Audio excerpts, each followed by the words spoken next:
이제 고린도전서 15장 42절부터 44절 말씀인데요. 고린도전서 15장은 신약 283페이지에 있습니다. 이제 우리 다 자리에서 일어나셔서 고린도전서 15장 42절부터 44절까지 세 구절이니까 우리 한 목소리로 합심해서 같이 읽겠습니다. 42절부터 같이 읽습니다. 죽은 자의 부활도 그와 같으니 썩을 것으로 심고 썩지 아니할 것으로 다시 살아나며 욕된 것으로 심고 영광스러운 것으로 다시 살아나며 약한 것으로 심고 강한 것으로 다시 살아나며 육의 몸으로 심고 신령한 몸으로 다시 살아나나니 육의 몸이 있은즉 또 영의 몸도 있느니라. 아멘. 이 자리에 앉아주시고요. 제가 최근에 읽은 책 중에서 그 태산보다 무거운 죽음, 새털보다 가벼운 죽음, 이런 제목의 책을 읽었는데 이제 오늘 이 본문을 가지고 설교를 준비하다가 발견한 책입니다. 이 책은 그 중국 역사에서 아주 중요한 역할을 했던 그 40명 인물을 선별해 가지고 그들의 마지막 순간을 담은 책인데요.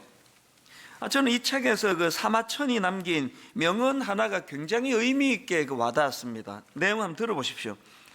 사람은 누구나 한 번은 죽지만 어떤 죽음은 태산보다 무겁고 어떤 죽음은 새털보다 가볍다. 죽음을 사용하는 방향이 다르기 때문이다.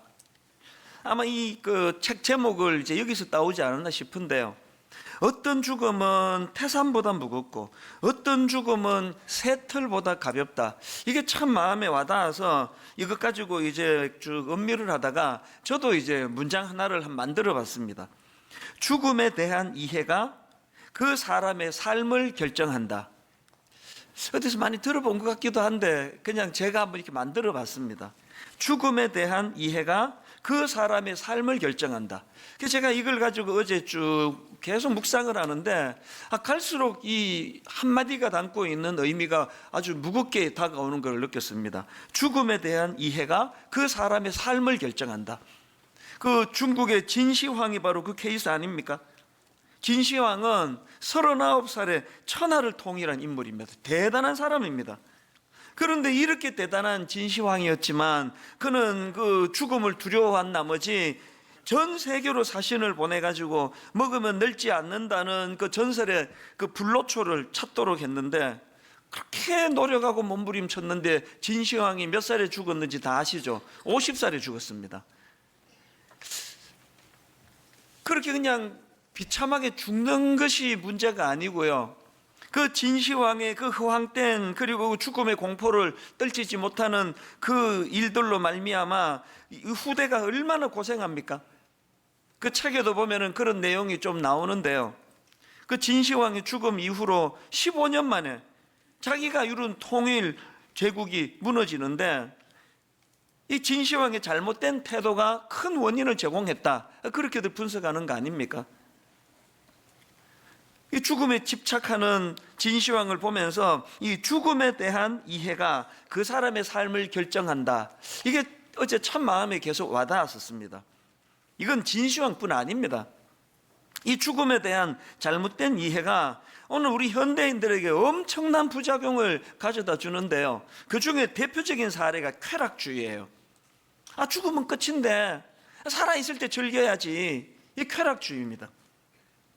그런가 하면은 또 죽음에 대한 잘못된 이해가 낳은 참 이 시대의 가슴 아픈 그 부작용이 뭐냐 하니까 허무주의. 한번 노력하면 뭐 하나? 죽으면 끝인데. 그 자살도 마찬가지 아닙니까? 어차피 죽으면 끝인데 내가 뭐 여기서 무슨 부귀영화를 누리겠다고 뭐 끝내지 뭐. 이게 다 죽음에 대한 잘못된 이해에서 나오는 겁니다. 우리가 이런 어리석음에 빠지지 않기 위해서는 이 죽음에 대한 정확한 이해가 필요한데요. 성경은 이 인간의 죽음을 세 가지 종류라고 그렇게 설명을 합니다. 성경이 말하는 세 종류의 죽음, 첫 번째 죽음이 뭐냐? 육체적인 죽음입니다. 이건 생물학적 죽음 아닙니까? 숨이 멎고 병원에서 의사 선생님이 사망했습니다. 이렇게 판정 내릴 때 이건 육체적인 죽음을 말합니다. 성경은 이 육체적인 죽음을 영혼과 육체가 분리되었다 이렇게 분석을 하거든요. 그리고 진시황이나 또 대부분의 사람들이 잘못 알고 오해하고 있는 것처럼 죽음은 끝, 이거 아닙니다. 어떤 의미에서 성경은 이 육체적인 죽음은 새로운 시작이라고, 어떤 의미가 아니라 그 새로운 시작이라고 그렇게 규정을 짓고 있습니다. 심지어 사도 바울은 죽음을 텐트를 걷고 이제 본향으로 가는 거라고 이렇게 이해를 하고 있거든요. 이게 육체적인 죽음이고, 그런가 하면은 성경이 말하는 두 번째 죽음은 영적인 죽음입니다.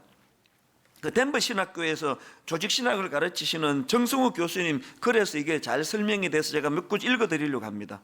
영적 죽음이란 육체적으로 생물학적으로 살아있음에도 불구하고 죄로 인하여 사람의 영혼이 죽어버리는 죽음이다. 다시 말해 사람의 영혼이 생명력을 상실하는 것이다. 사람이 영혼의 생명력을 상실하는 것, 이게 영적인 죽음입니다. 그 다음 들어보세요.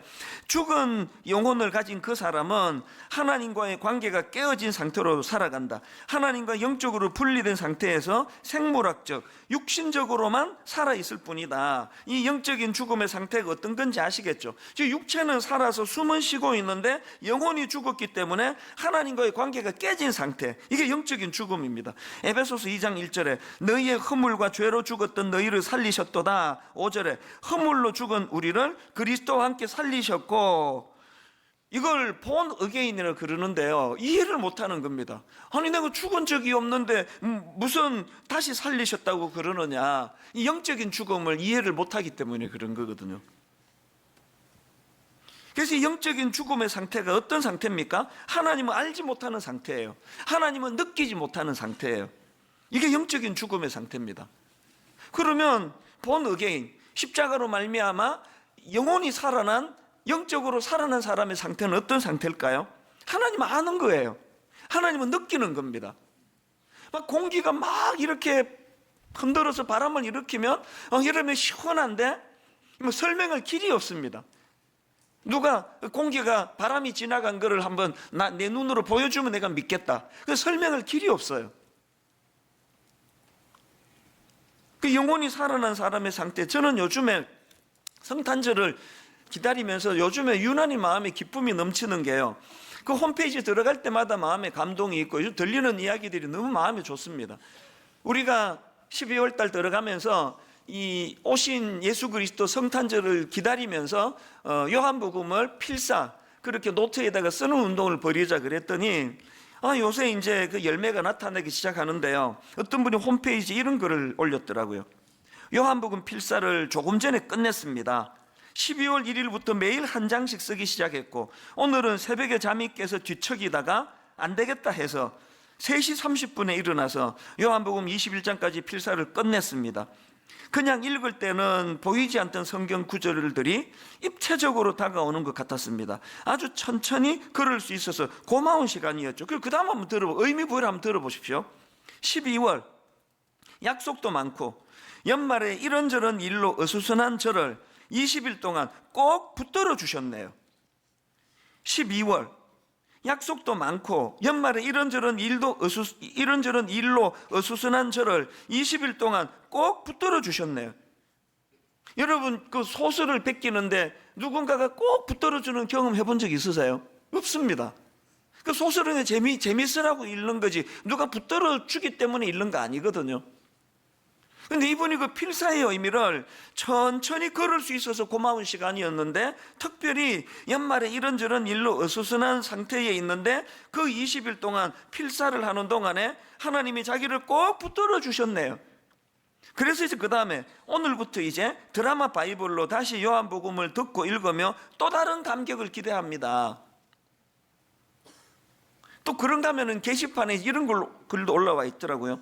저희 다락방 멤버 모두 필사 완주했답니다. 할렐루야. 이걸 보니까요, 우리 다락방 구역 공동체가 단체로 이거 필사를 다 완주를 했다는데 한번 들어보세요. 12월 21일까지 하기로 지정해 놓고 완성하지 못한 사람은 장당 10,000원으로 헌금을 정하고, 이게 무슨 헌금입니까? 이게 벌금이지.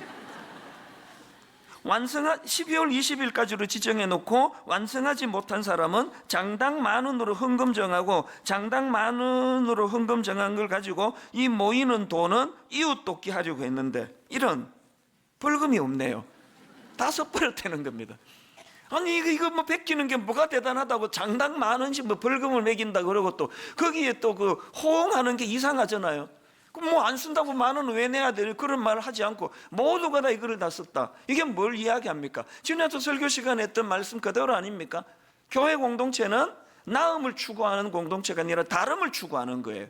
영혼이 죽은 사람들은 자다가 깨어나도 이해가 안 되는 일들을 이렇게 기뻐하며 살 수 있는 곳, 이게 교회 공동체예요.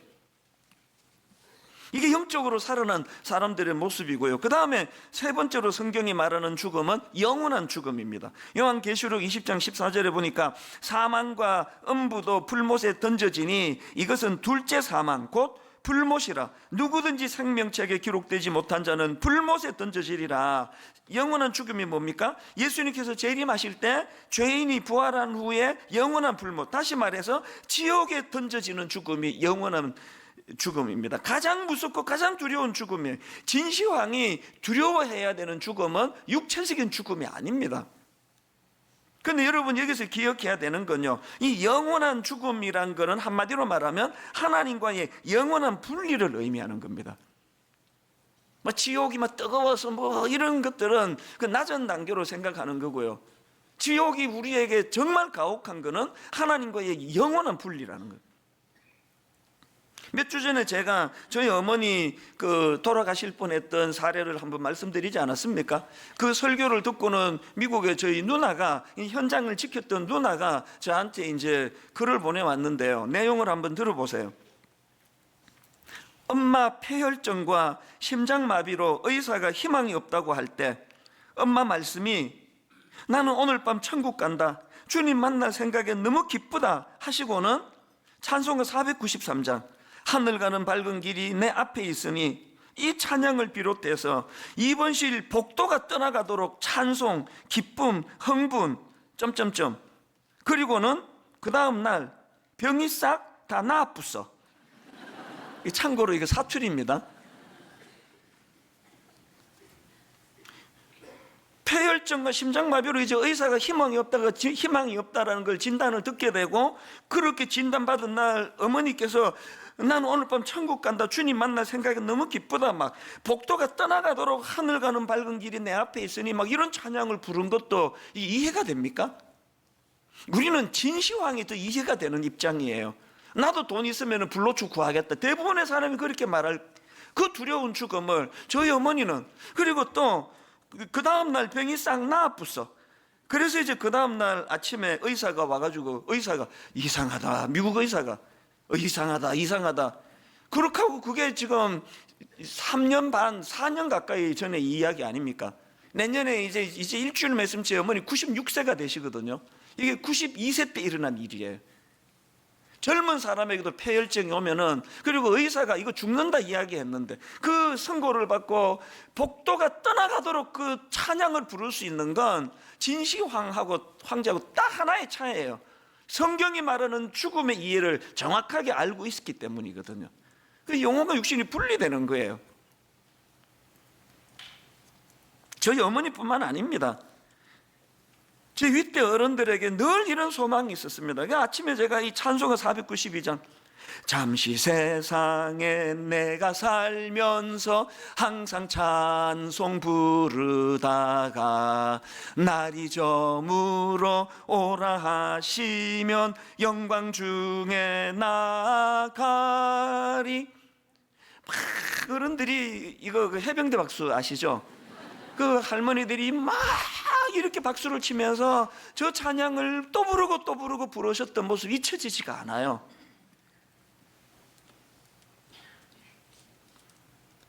그 영원한 죽음이란 하나님과의 영원한 분리를 의미한다면, 죽음에 대한 저 어머니가 보여주시는 정확한 이해가 뭡니까? 이제 영원히 주님과 함께 제한 없이 그분과 교제하게 될 기쁨이 충만하니까 복도가 떠나가도록 그렇게 찬양을 부르시는데, 그 원하시던 하나님이 데려가시는 일을 왜 하나님 안 하세요? 다 분당 우리기 때문 아닙니까?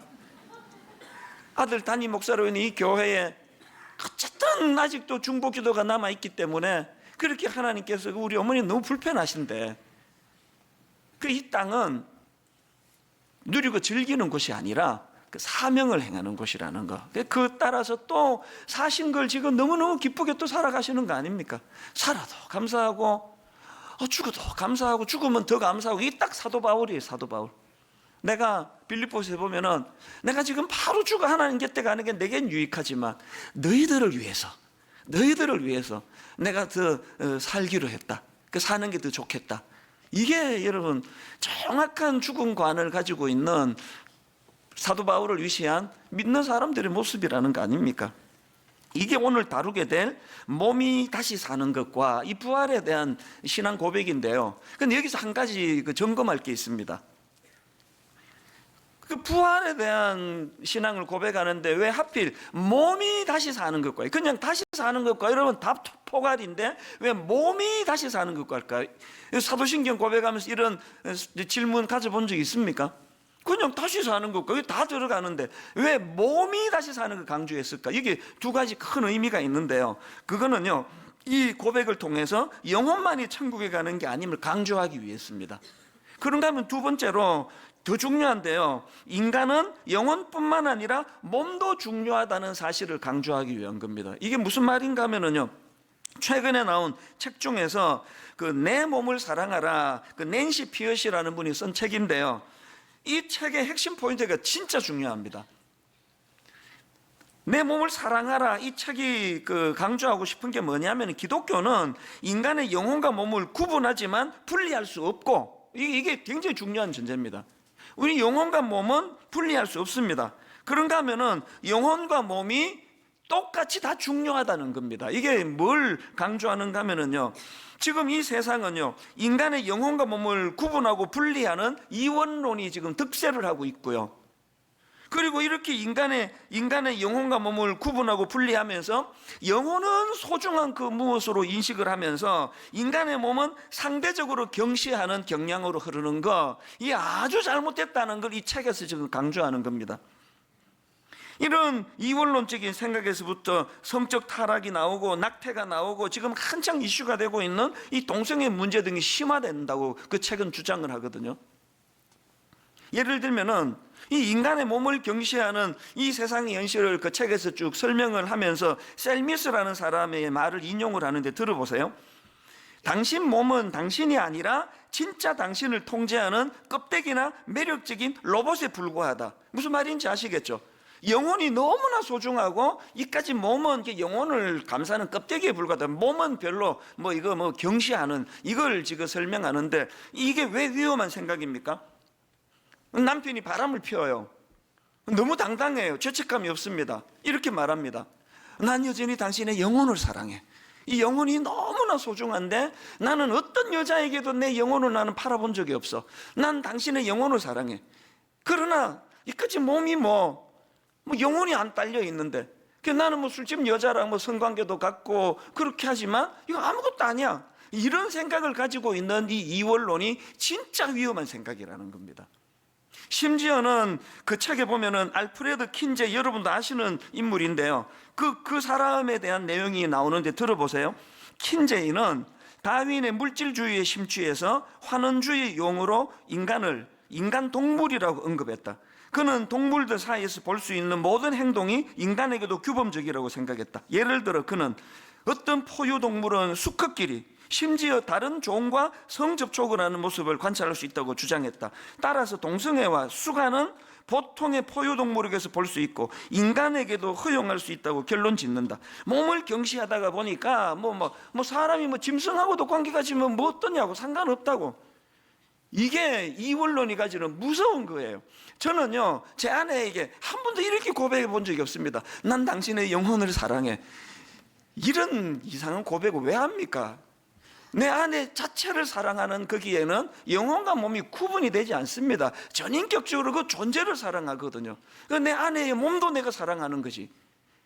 이런 이상한 논리를 가지고 세상이 지금 우리를 혼란하게 만들기 때문에 기독교 성윤리 연구소를 왜 만들었습니까? 그러니까 이런 것들에 대해서 성경이 말하는 정확한 이해를 우리가 다음 세대 청년들에게 가르치자는 거 아닙니까?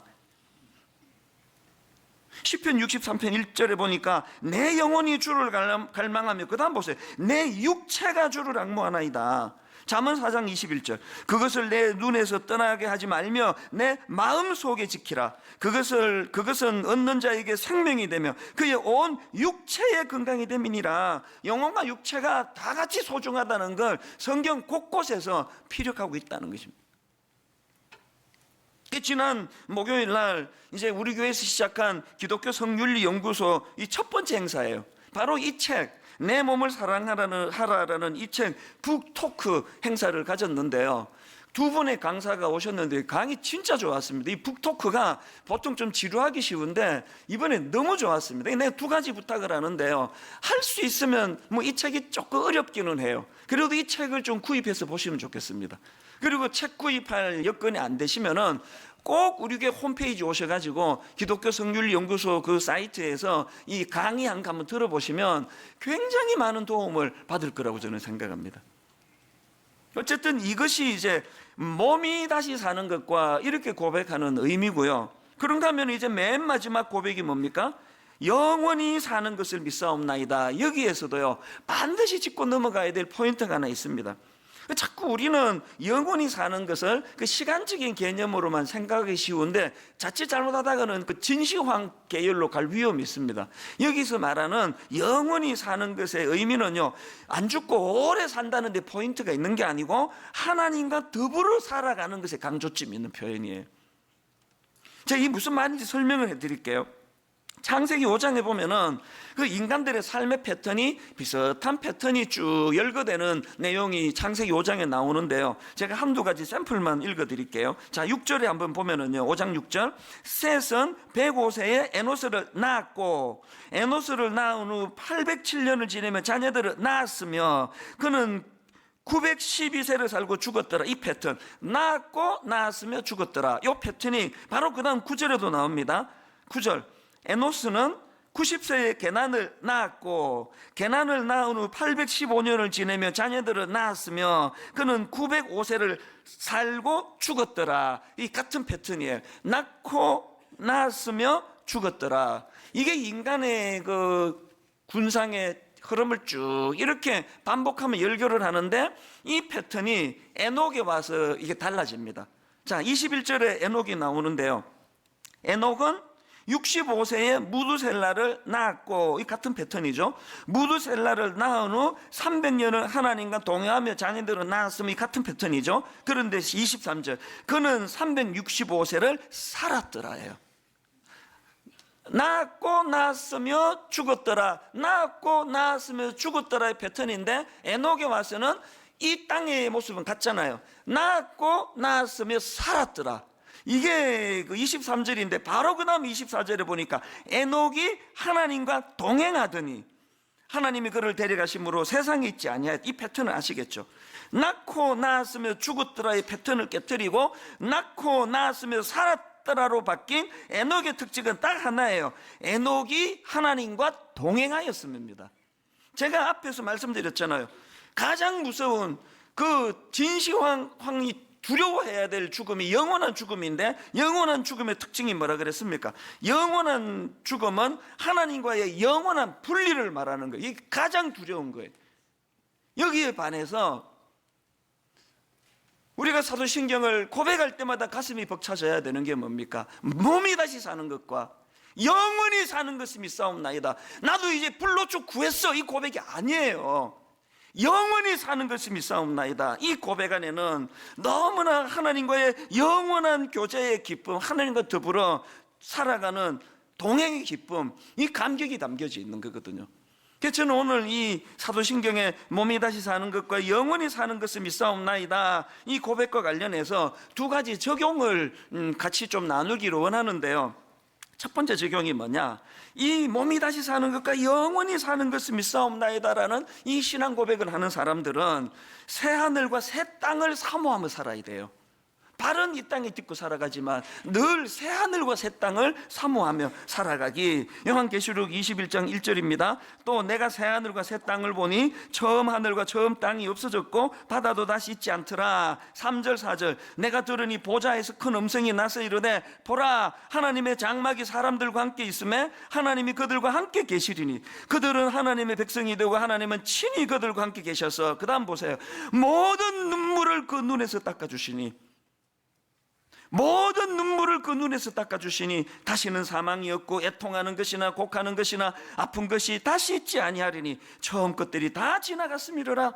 여러분이 새하늘과 새 땅을 사모하며 살아간다는 의미가 뭔지를요, 요즘에 저는 성탄절날을 기다리며 또 하나 기쁨, 우리 교회 안에 원래 유난히 슬픔을 당하고 어려운 일을 당한 터널을 지나는 분에게 여러분이 추천해 주시면 그분에게 조그만한 요 선물 해달라 그러면 그거를 가지고 이제 선물하기로 그런 행사를 진행했더니 지금 우리 교역자실은요 기쁨의 도가니예요.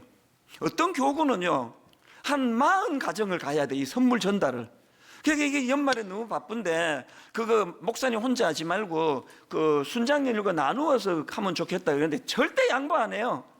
하루에 막 10가정씩 가면서도 절대 양보 안 합니다. 왠지 아십니까? 이거 담당하는 목사님한테 저한테 메일이 왔는데요, 이런 내용입니다. 요즘 교역자실 안에는 사랑의 트리 전달을 하면서 받은 은혜의 감동 나눔이 풍성합니다. 처음부터 끝까지 눈물바다였다는 이야기, 그리고 오히려 자신보다 더 어려운 성도님에게 전해달라고 부탁받았다는 이야기, 또 눈물을 흘리며 이런 것이 위로받는 것이군요 감격하시는 성도님 이야기까지 훈훈한 사랑의 나눔이 풍성합니다. 내가 그 얘기를 들으면서 나도 좀 배달할 걸 그 생각이 들었는데요, 좀 이상하잖아요. 여러분 새 식구 식사권을 이제 이거 전화를 갔는데요, 그게 무슨 몇 백만 원이 됩니까? 1000만 원이 됩니까? 식사권 그거 10만 원 미만 아닙니까? 근데 이걸 들고 막 펑펑 운다는 건 좀 이해가 되세요? 그렇게 펑펑 울 거리는 아닌 것 같은데요. 어머 나한테도 왔네 그 정도 해야 될 것 같은데 펑펑 운다는 거예요. 이게 참 마음에 굉장히 의미 있게 다가왔는데요, 우리 게시판에 바로 이런 선물을 받은 분들이 남긴 글을 보면서 이해를 하게 된 겁니다. 이런 글이 올라와 있더라고요. 사랑의 트리를 통해 오늘 귀한 선물을 받았습니다. 목사님 전도사님을 통해 주신 주님의 위로와 격려, 수고했다는 말씀과 함께 너무 감사하고 감사한 시간이었습니다. 중간에 생략하고요, 이 의미를 이렇게 부여합니다. 저를 잘 아시고 저의 마음을 아시는 주님의 음성이 흘러내리는 눈물과 함께 마음을 치유해 주셨습니다. 저를 잘 아시고 저의 마음을 아시는 주님의 음성이 흘러내리는 눈물과 함께 마음을 치유해 주셨습니다. 감사합니다. 감사합니다. 지켜봐 주시고 기도해 주시고 격려해 주셔서 주신 선물로 따뜻하게 방학을 잘 보내고 충전하고 회복해서 받은 사랑 흘려보내며 살겠습니다. 전해준 거는 지금 담당 목사님인데 이분이 경험하는 거는 뭘 경험한 겁니까? 이분이 경험한 거는 저를 아시고 저의 마음을 아시는 주님의 음성이 그 식사권으로 통해서 전달이 되니까 그래서 눈물이 나는 거예요. 또 비슷한 글 하나가 또 다른 분에게서 올라왔는데요, 여러 생각들을 뒤로하고 느낀 감정은 아빠에게 그냥 안겨 어리광 부리는 마음이 들었습니다. 분명히 하나님이 안아주시고 위로해 주시는 마음을 느낄 수 있었습니다. 이분이 왜 눈물을 펑펑 흘렸다고요? 지난 한 해 너무 힘들었는데 어제도 어떤 중년 남자분이 오셔가지고 요즘에 불면증이 왔다는 게, 분노가 가라앉질 않는다는 거예요. 너무너무 억울한 일을 당했는데 더 억장이 무너지는 건 이게 억울한 일이라는 걸 뻔히 아는 그 직장 동료들이 자기들에게 불이익이 갈까봐 얼굴에 딱 그냥 모른 척하고 이런 것들이 너무 울분이 되니까 못 견뎌서 불면증이 와서 기도받으러 오신 거 아닙니까? 이게 세상이거든요. 오늘 여러분 이 새하늘과 새 땅을 사모하며 사는 사람이 누리는 특권이 뭐예요? 아무것도 아닌 건 아니지만 그 식사 초대 그 권 몇 장 가지고도 요한계시록 21장 3절 다시 보세요. 내가 들으니 보좌에서 큰 음성이 나서 이르되 보라 하나님의 장막이 사람들과 함께 있음에 하나님이 그들과 함께 계시리니, 이것의 의미가 뭡니까? 그들은 하나님의 백성이 되고 하나님은 친히 그들과 함께 계셔서 모든 눈물을 그 눈에서 닦아주시니. 바른 이 땅을 듣고 살아가지만, 그래서 이제 찾아온 그 중년 남성분처럼 너무 억울하고 분하고 하늘하고 있는데 찾아오는 건 허무밖에 없는 인생길이지만, 주님 다시 이 땅에 오실 때 모든 눈물을 그 눈에서 닦아주시니 다시는 사망이 없고 애통하는 것이나 곡하는 것이나 아픈 것이 다시 있지 아니하리니 처음 것들이 다 지나갔음이로라. 순간순간 이 은혜를 당겨서 받아 누리는 특권을 누리는 게 영원한 생명을 소유한 사람이라는 거예요. 영원한 생명을 소유한 사람답게, 하나님 내가 할 수 없이 바른 이 땅에 듣고 살아가지만 저희 어머니처럼 주님이 빨리 불러가실수록 내게는 더 좋지만, 사도 바울이 나를 위해서는 바로 죽어서 주님 곁에 가는 게 내게 유익하지만 너희들에게 내가 아직도 필요하기 때문에, 그러면서 늘 새하늘과 새 땅을 사모하면 상상을 초월하는 방식으로 하나님이 위로를 해주세요. 저도요, 너무나 억장이 무너지고 억울한 일을 당할 때 담벼락 밑에 있는 돌멩이에게서 위로를 받는 게 하나님의 사람들이에요. 등산을 하다 보면 큰 이름 없는 그 구석진데 아무도 눈길 하나 주는 데 없는 그곳에서 하나님의 창조 질서를 따라 그 키라 그래봐야 그게 뭐 한 1cm 됩니까? 이름 없는 그 초라한 들풀 하나를 보면서 가슴이 벅차오르는 거예요. 새 하늘과 새 땅을 꿈꾸고 기대하면서 그렇게 주님의 위로를 받으면서 살아가시기를 원하신다면 늘 우리는 새 하늘과 새 땅을 사모하며 살아야 되는 겁니다. 아까 우리 어른들이 잘 부르는 그 찬양 2절이 저는 늘 와닿아요. 눈물 골짜기 더듬으면서 나의 갈 길 다 간 후에, 의미 부여를 보세요. 주의 품 안에 내가 안기어 영원토록 살리로다. 4절도 똑같습니다. 한숨 가시고 죽음 없는 날 사모하며 기다리니 내가 그리던 주를 배울 때 나의 기쁨 넘치리라. 우리 어릴 때 주일학교 선생님이 무슨 보석으로 꾸며져 있고 뭐 이래가지고 가는 천국 아니에요. 내가 그리던 주님을 배울 때 주님은 내 눈에 눈물을 닦아주시는 것. 가장으로서 어떨 때 상처를 받는 거는요, 내 아이들이, 내 자녀들이 부모가 이 자리까지 겪어내고 있는 걸 전혀 공감하지 못할 때, 공감받고 싶은데 아버지들이 왜 상처를 받습니까? 엄마는 교감이 잘 되는데 아버지들에게는 공감이 일어나지 않아요. 우리를 공감해 주시는 주님, 우리 눈물을 닦아주시는 그 주님, 이게 새하늘과 새 땅을 늘 꿈꾸면서 살아가는 사람의 모습이고요. 그런가 하면은 두 번째로 적용할 게 뭐냐, 여러분 이 세상에서의 할 일을 기억하며 살자는 거예요. 이 세상에서의 할 일을 기억하면서. 쾌락주의자들이나 허무주의자들이나 진시황이나 그런 사람들이 모르는 게, 오해하는 게 죽으면 끝이 아닙니다. 그리고 또 죽으면 끝이 아니라 죽으면 새로운 시작이라는 것도 중요하지만 더 중요한 건 에베소서 2장 5절 6절, 허물로 죽은 우리를 그리스도와 함께 살리셨고 또 함께 일으키사 그리스도 예수 안에서 함께 하늘에 앉히시니, 여러분 그 보좌에 앉으시다는 것이 주님의 통치를 설명한다 그랬잖아요. 그런데 주님께서 그리스도 예수 안에서 함께 하늘에 앉힌다. 이 뭘 의미합니까? 그리스도와 함께 온 세상을 통치한다는 의미인데요, 사도 바울의 이 시제가 진짜 중요합니다.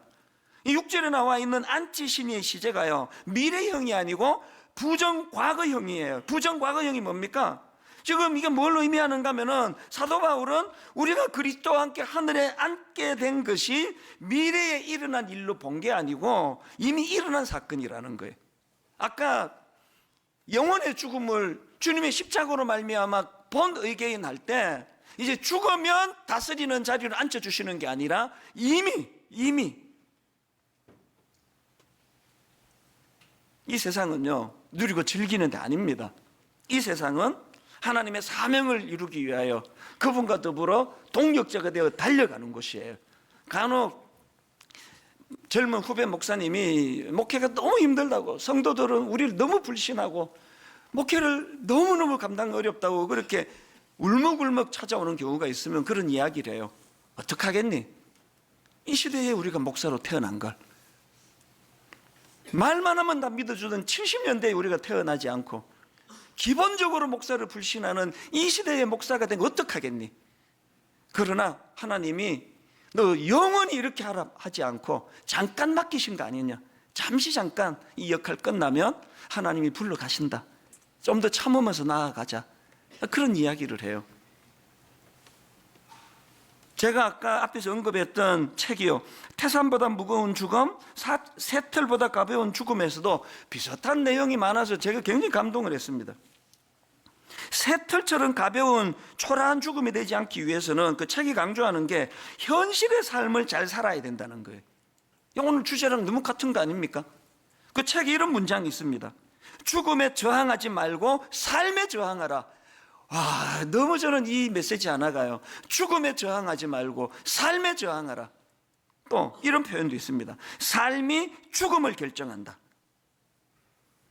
그래서 제가 어제 이 두 문장하고 또 내가 만든 죽음에 대한 이해가 그 사람의 삶을 결정한다, 세 번째가 제일 나도 와닿는 것 같아요. 내가 만들었기 때문에 많이 퍼뜨려 주세요.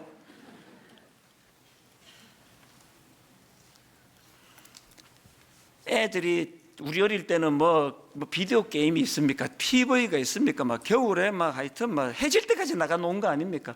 막 모든 친구들 손 다 갈라지고 막 이게 막 피가 나고 막 하도 이제 구슬치기 하고 땅 따먹기 이런 걸 많이 해가지고 지금 생각하면 그 등기도 안 되는데 막 엄청 땅 따먹기 하려고 막 요거 내 땅 요거 내 땅 막 싸우고 막 멱살잡이 하고 막 계속 그렇게 놀았습니다. 땅 따먹기 하고 놀다가 저녁에 어둑어둑해지면요, 엄마가 찬수야 밥 먹으러 오너라 그러면은 뭐 당기고 뭐고 뭐 등기도 안 된 거 뭐 다 그냥 발로 서서 꺾고 막 집으로 달려가는, 그게 이 요즘에요, 이게 인생이다. 이게 그 등기도 안 되는 거 뭐 그렇게 애쓴 것도 바보 같은데 등기가 된들 하나님 부르시면 그 들고 갑니까? 이 땅은요 그렇게 집착하면서 사는 것이 아니에요. 그래서 아까 우리 어른들 불렀던 찬양이 또 되뇌어지는데 1절에 이 찬양이요, 잠시 세상에 내가 살면서 항상 찬송 부르다가, 그 다음 보세요. 날이 저물어 오라 하시면, 찬수야 밥 먹으러 오느라, 우리 어머니랑 똑같네요 보니까. 날이 저물어 오라 하시면, 우리 찬송가에는 은혜서 이렇게 영광 중에 나아가리인데 난 이거를 미련 없이 나아가리 이렇게 부르니까 더 좋은 것 같아요. 집착하지 마세요. 그 땅땅 그러지 마세요. 그 등기가 되나 등기가 안 되나 뭐 부르시면 다 그냥 틀고 가는 거 똑같은데요. 이 땅은요 할 일이 남아있어서 아직까지 맡겨주시는 거예요. 96세로 이제 일주일 뒤면 96세가 되시는 저희 어머니도 아직도 할 일이 있어서, 분당 우리 교회에 뭐 위태위태한 일이 많은가 보죠. 뭐 영적으로 하나님 보시기에 중보 기도자를 세워주시는 거 아닙니까? 여러분, 이 땅은 할 일이 있어서 남아있는 곳이다.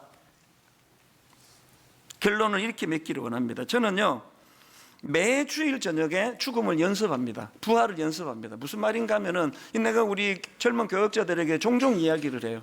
인생은 죽음과 부활을 연습하는 것이다. 토요일 저녁에 우선 수면 시간이 짧죠. 그리고 이제 아침 7시부터 오후 4시 반까지 입에서 단내가 나도록 그렇게 설교하죠. 그리고 저는 나가서 성도님들 배웅도 못해드려, 악수도 못해요. 예배와 예배 사이에 찾아오시는 분들도 기도해 드려야 돼요. 그렇게 하고는 집에 들어가면은 모든 에너지가 다 제로예요. 다 이제 다 고갈이 돼가지고요. 저녁 먹고 나면은 저는 나 이제 잔다 이렇게 하고 자는 경우는 많지 않고요. 보면은 아침이 돼 있습니다. 스르르 그냥 이게 난 죽는 거라 생각해요. 주일 저녁에 저는 저녁 먹으면 미리 양치하고 뭐 다 해놓고 준비 딱 하고 있습니다. 언제 죽을지 모르니까. 그냥 뭐 나도 모르는데 그냥 보면은 아침이에요. 저는 매주일마다 이걸 난 죽음과 부활 연습이라 생각하거든요. 오늘 여러분 호흡이 닿을 때 이 하루 내게 맡겨진 일 최선을 다해서 하고, 오늘 이 시대 우리 가장들 얼마나 사는 게 힘듭니까? 얼마 안 남았습니다. 최선을 다해 살아가면서 오늘 하루 너무 피곤해 지쳐 언제 잠들었는지 모르듯이 뭐 죽듯이 그냥 잠에 빠지고, 그리고 월요일 아침에 너무너무 기분 좋은 마음으로 일어나 그 다음 주 설교 준비를 하면서 주님 오늘도 부활의 기쁨을 맛보게 해주시니 감사합니다. 이게 인생입니다. 여러분, 이제 기독교 성윤리 연구소, 이게 무슨 막 동성애자 이나 청년들, 우리 교회 청년 이야기 듣고 너무 마음이 슬펐습니다. 또 뭐 동성애자들 까자는 거겠지. 교회를 이렇게 불신하는 게 너무 마음이 아파요. 여러분, 기독교 성윤리 연구소는요, 동성애 까자고 만드는 거 아니고 동성애만 파자고 만드는 거 아니에요. 궁극적인 기독교 성윤리 연구소의 목표는 오늘 설교에 있는 이 포인트입니다. 우리 다음 세대 자녀들에게 기독교 가치관을 가르쳐 주자는 거예요. 그리고 기독교 가치관은 가정에서 가르쳐 줘야 된다. 이걸 이제 앞으로 우리가 펼쳐 나갈 겁니다. 그래서 이제 오는 25일 성탄절 헌금은요, 전액 기독교 성윤리 연구소 시드머니로 쓸 것입니다. 너무 가치 있게 쓰여질 것입니다. 그리고 한 가지 또 부탁은요, 이름을 이제 기독교 성윤리라는 데서부터 시작해서 동성애로부터 시작해서 점점 확산이 되기 때문에 이제 이름을 좀 바꾸려고 그러거든요. 공모합니다. 제가 임시로 만든 이름은 다음 세대를 웃게 하는 연구소. 이름 바꿔야 되겠죠? 홈페이지 오셔서 공모해 주세요. 그래서 여러분, 정말 꿈을 가지고 다음 세대를 웃게 만드는, 그래서 세상이 이렇게 우리를 속이는 속임수에 넘어가지 않도록 그렇게 우리 다음 세대를 위한 이 땅의 사명을 잘 감당하는 믿음의 성도님들 되시기를 바랍니다. 여러분, 우리 이 찬양을 어른들이 그렇게 은혜로 부르시는데요, 우리 찬송가 492장 가사를 생각하시면서 우리 함께 또 박수 치시면서 기쁨으로 찬양하면 좋겠습니다. 잠시 세상에 내가 살면서, 잠시 세상에 내가 살면서 항상 찬송 부르다가 날이 저물어 오라 하시면 영광 중에 나가리. 열린 천문 문 내가 들어가 세상 짐을 내려놓고 빛난 별유광 받아 쓰고서 우리 1절 다시 한번 고백합니다. 잠시 세상에 내가 살면서, 잠시 세상에 내가 살면서 항상 찬송 부르다가 날이 저물어 오라 하시면 영광 중에 나가리. 열린 천문 문 내가 들어가 세상 짐을 내려놓고 빛난 별유광 받아 쓰고서 주와 함께 눈물 골짜기 더듬으면서, 눈물 골짜기 더듬으면서 나의 갈 길. 이 모습을 상상해 보세요. 주의 품 안에 내가 안기어 영원토록 살리로다. 열린 천국문 내가 들어가 세상 짐을 내려놓고 빛난 별유광 받아 쓰고서 주와 함께 길. 눈물 골짜기 더듬으면서, 눈물 골짜기 더듬으면서 나의 갈 길 나가는 주의 품 안에 내가 안기어 영원토록 살리로다. 열린 천국문 내가 들어가 세상 짐을 내려놓고 빛난 멸류관 받아 쓰고서 받아 쓰고서 주와 함께 길이 살리. 여러분, 이제 한 번 더 이 찬양 부르기 원하는데요, 이제 일주일만 있으면 또 한 해가 또 덧없이 흘러갑니다. 기억나시잖아요? 1월 1일 날 가족이 모여 덕담을 나눌 때 막 이 한 해가 막 엄청 길 것처럼 생각했는데 삽시간이 지나갔네요. 무슨 교훈 얻습니까? 끝이 있다는 거예요. 끝이 있다는 겁니다. 장례식에 갈 때마다 저는 그 교훈을 되뇌이거든요.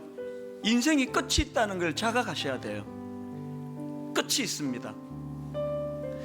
이대로 영원히 이렇게 억울하고 마음 상하고 짐은 무겁고 숨 쉬는 게 힘들 정도로 이 문제가 해결되면 저 문제가 찾아오는 그걸로 영원히 내버려 두지 않습니다. 끝이 있습니다. 그리고 진시황이 두려워하는 것처럼 죽음은 영원한 형벌 아닙니다. 영혼과 육신이 분리가 되고 영원히 우리 하나님과 기쁨의 교제를 나누는 그날을 꿈꾸면서 새하늘과 새 땅을 꿈꾸시기를 바라고요. 우리 2절부터 다시 한번 찬양할 때 이 마음을 가지고 눈물 골짜기 더듬으면서 나의 갈 길 다 간 후에 3절 나의 가는 길 멀고 험하며 산은 높고 고른 깊어 고난 나의 몸 쉴 곳 없어도 복된 날이 밝아오리. 우리 3절 4절 같이 찬양하고 함께 기도하는 시간 갖도록 하겠습니다. 우리 손뼉 치면서 기뻐하면서 나의 가는 길 멀고 험하며 나의 가는 길 멀고 험하며 산은 높고 고른 길 고난 나의 몸 쉴 곳 없어도 복된 날이 밝아오리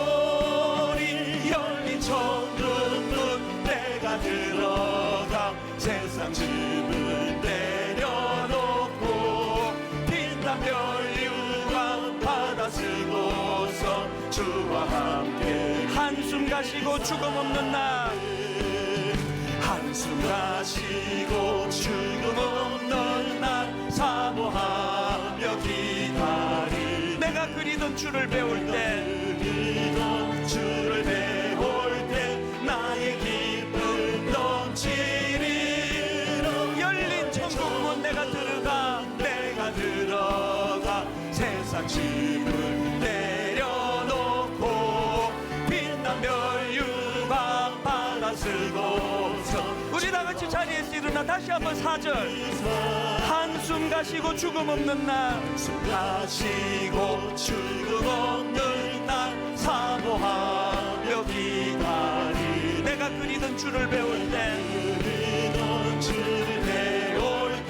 나의 기쁨 넘치리라 열린 천국문 내가 들어가 세상 짐을 내려놓고 빛난 별유광 받아 쓰고서 주와 함께 길을 살리. 우리 같이 기도하실 때 이 두 가지 적용을 놓고 기도하면 좋겠습니다. 하나님 바른 이 땅을 딛고 살아가지만 이 땅에 집착하지 않게 해주시고 새하늘과 새 땅을 늘 그리면서 살아가기 원합니다. 두 번째, 하나님 이 세상에서는 할 일이 있어 사명이 있어 살아간다는 사실을 기억하고 할 일을 다하며 살아가고 매일의 내 삶이 죽음과 부활을 연습하는 삶이 되기 원합니다. 주신 말씀 가지고 우리 사명 더 힘을 내서 달려갈 수 있도록 은혜 달라고 우리 통성으로 같이 기도하도록 하겠습니다. 기도하시겠습니다. 살아계신 하나님 아버지, 하나님의 은혜를 이 시간 얼마나 감사하며 감격하는지요. 하나님 아버지, 내버려두면 죽음은 우리에게 저주가 되고 내버려두면 죽음은 우리에게 치명적인 무기가 되는데 주님의 십자가로 말미암아 하나님 아버지, 그저 육체적인 죽음은 영혼과 육신이 분리되는 것에 불구하고 하나님 내 영혼이 다시 살아났기 때문에 영원히 주님과 더불어 우리가 사도신경을 고백할 때마다 하나님 아버지, 이 감격으로 고백하기 원합니다. 몸이 다시 사는 것과 영원히 사는 것을 믿사옵나이다. 하나님 아버지, 이 아름다운 고백을 드려줄 때마다 이 땅에서의 이 두 가지 적용을 늘 기억하기 원합니다. 새하늘과 새 땅을 기대하며 새하늘과 새 땅을 사모하며 우리 눈의 눈물을 닦아주시는 주님의 다스리심을 기대하며 살아가기를 원하고 하나님, 오늘 할 일이 있어 오늘 이 땅을 하나님이 우리에게 허락해 주셨다는 사실을 기억하며 하나님 그 사명을 잘 감당하는 믿음의 형제 자매들 되게 하여 주시옵소서. 하나님, 죽음에 대한 정확한 이해가 혼란 없는 우리 인생으로 그렇게 만들어준다고 우리가 배웠다면 이제 하나님, 내일부터 시작되는 엿새 동안의 세상살이가 너무 우울하고 답답하고 잘못해서 쾌락주의에 빠지거나 잘못해서 허무주의에 빠지는 함정을 피해가면서 그저 바른 이 땅에 딛고 살아가지만 오늘도 내게 사명이 있어, 힘들지만 이 사명을 허락해 주셨기 때문에 내가 호흡하고 산다는 이 사실을 확신하고, 이것이 영원한 고통으로 끝나지 않고 역할이 끝나면 이제 하나님 새하늘과 새 땅, 주님 다스리시는 그 나라, 그 은혜를 누리며 산다는 이 소망을 가지고 그렇게 힘을 얻어 이번 한 주를 살아내게 하여 주시옵소서. 주님 오신 성탄절을 사모하며 기다립니다. 이 땅에 계신 주님을 묵상할 때마다 성탄절 날은 십자가를 묵상하는 날이라는 것을 기억하면서 그 은혜의 벅찬 감격으로 성탄절을 맞이할 수 있도록 은혜 내려 주시옵소서.